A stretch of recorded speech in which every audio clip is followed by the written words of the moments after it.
If you've ever heard about the alleged pyramid in Antarctica, you might want to listen. Something was found. Something that has the potential to rewrite mankind's history as we know it. How do I know this? I'm the archaeologist that was part of a team sent by the Department of Defense to explore the unusual findings of a U.S. geological satellite belonging to NOAA, the National Oceanic and Atmospheric Administration. Why am I telling you this? We found something so shocking inside the large pyramid. It has the potential to change our understanding of physics. This thing we found, the mission the team and myself were sent on, the findings from the satellite, all of it was scrubbed. And I'm afraid I might be next. It all began with an unexpected phone call.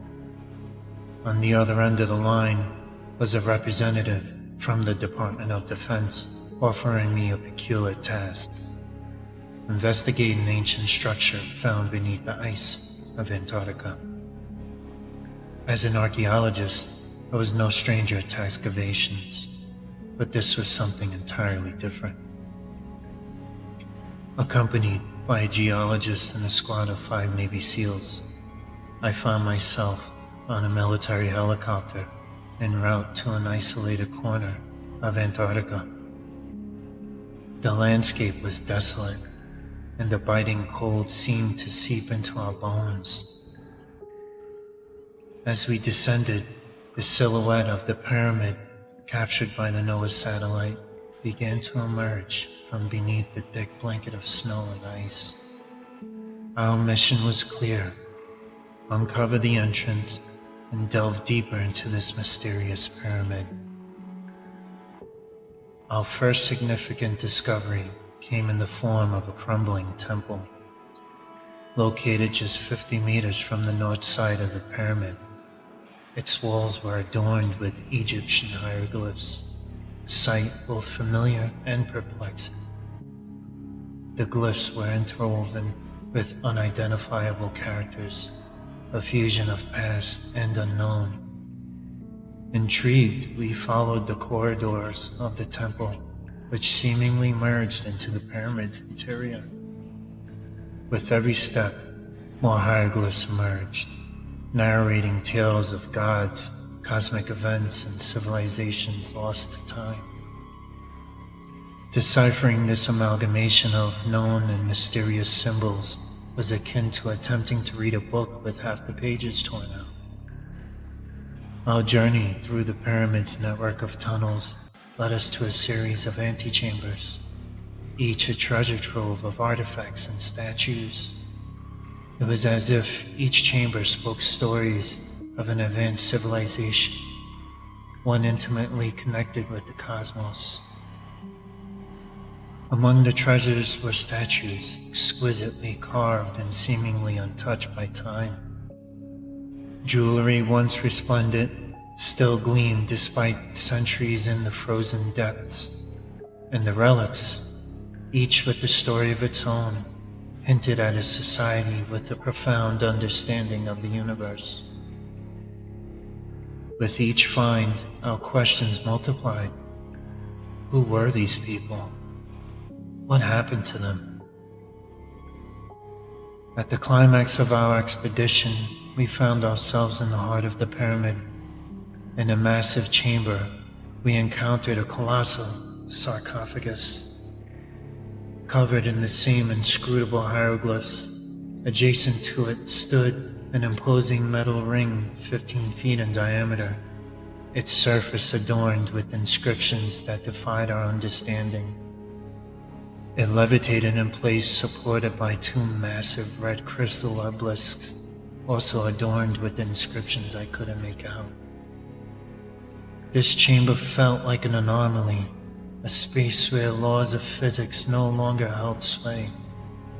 The ring and the crimson obelisks posed questions that had no immediate answers.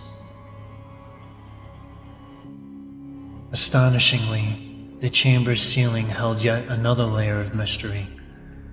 It was vaulted and encrusted with crystal formations resembling what seemed to be a celestial map.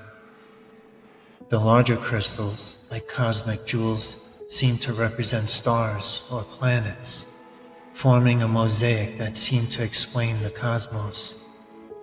Standing there, it was as if we had entered the inner sanctum of an ancient observatory, a place where the wonders of the universe were celebrated.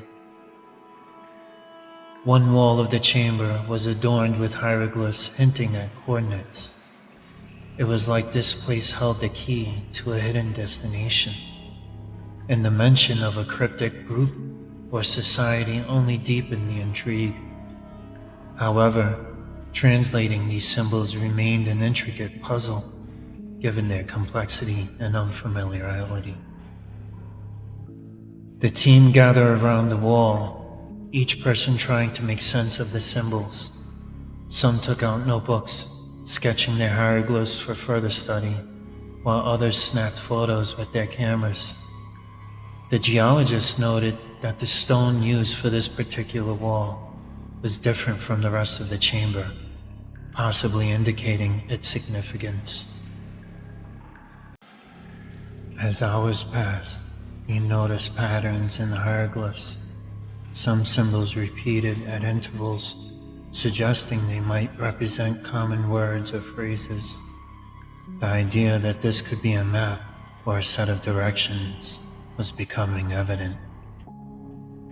We set up a base right next to the wall, determined to decode its message. With every passing hour, I grew more invested in uncovering the mystery. The chamber, once silent, was buzzing with activity, hoping to unlock the secrets of the hieroglyphs. Opposing the wall with the coordinates, there was a tall structure. It had hexagonal and diamond-shaped holes all over it, kinda like a control panel. We weren't sure what it was for, but it seemed important. As we looked around the chamber, we noticed bunches of crystals on the floor. They were different sizes and colors, and they seemed to match the holes on the structure. One by one, we started placing the crystals into the holes. Each time we placed a crystal, the room seemed to react. The air got a bit warmer, and there was a faint buzzing sound. After placing the last crystal, the big metal ring in the room, which is about 15 feet wide, began to shake.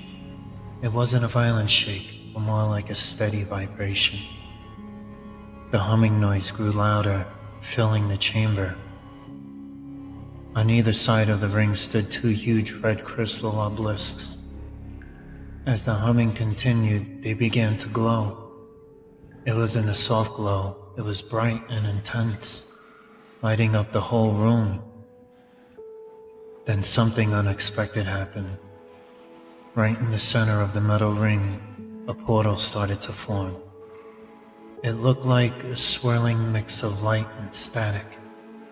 The static was so strong that we could feel it from where we stood, making our hair stand on end. We all took a step back, not sure what to make of it. The portal looked like it led somewhere, but where? The room was filled with a mix of excitement and nervousness as we tried to figure out our next move. Even though the portal looked chaotic, with its swirling light and static, it seemed to stay stable. It didn't flicker or waver. It just stayed open, like a window to another place. We took our equipment and started documenting everything.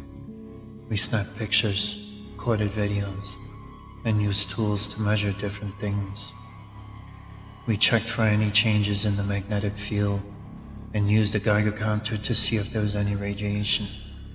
We also tried to pick up any radio signals, scanning across different frequencies to see if the portal was sending out any messages.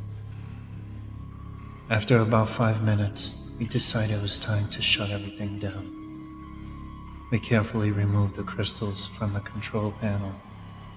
As we did, the portal began to close, and the humming noise from the metal ring and the glow from the red obelisks started to fade. Once everything was powered down, we packed up our gear and made our way out of the pyramid. We headed back to where the helicopter had landed and dropped us off, thinking about everything we had just seen and wondering what it all meant. This is my personal account of an extraordinary journey to the heart of Antarctica, where every tunnel and chamber told stories that defied our understanding. The burden of what we uncovered on that frozen expedition lingers, a secret demanding to be unveiled and shared with the world.